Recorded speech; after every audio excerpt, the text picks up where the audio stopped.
లడ్డూలో రసాయనం వ్యవహారంలో తప్పు చేసిన వారికి ఖచ్చితంగా శిక్ష పడుతుందని బీజేపీ ఎంపీ లక్ష్మణ్ అన్నారు.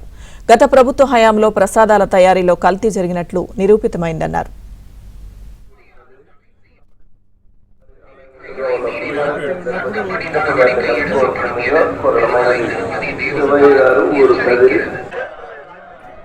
ప్రసాదం ఏదైతే ఇవాళ మేము సేవించామో చాలా శ్రేష్టకరమైనది, రుచికరంగా మరి చాలా వాళ్ళ నాణ్యత కూడుకున్నటువంటి ప్రసాదం సేవించడం నిజంగా నేను ధన్యునిగా భావిస్తున్నాను.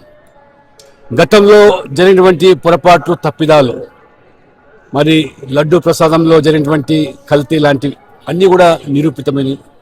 కాబట్టి భగవంతుడి మీద ఎవరు కూడా తప్పించుకోవడానికి ఆస్కారం లేదు. కాబట్టి భగవంతుని ముందు, చట్టం ముందు ఖచ్చితంగా తప్పిదాలకు పాల్పడ్డ వాళ్ళు శిక్షార్హులు. కానీ ఈరోజు ప్రపంచవ్యాప్తంగా మరి ప్రఖ్యాతిగాంచినటువంటి ఈ పవిత్రమైనటువంటి దేవాలయం యొక్క పవిత్రతను కూడా కాపాడాల్సిన బాధ్యత అందరి మీద ఉన్నది.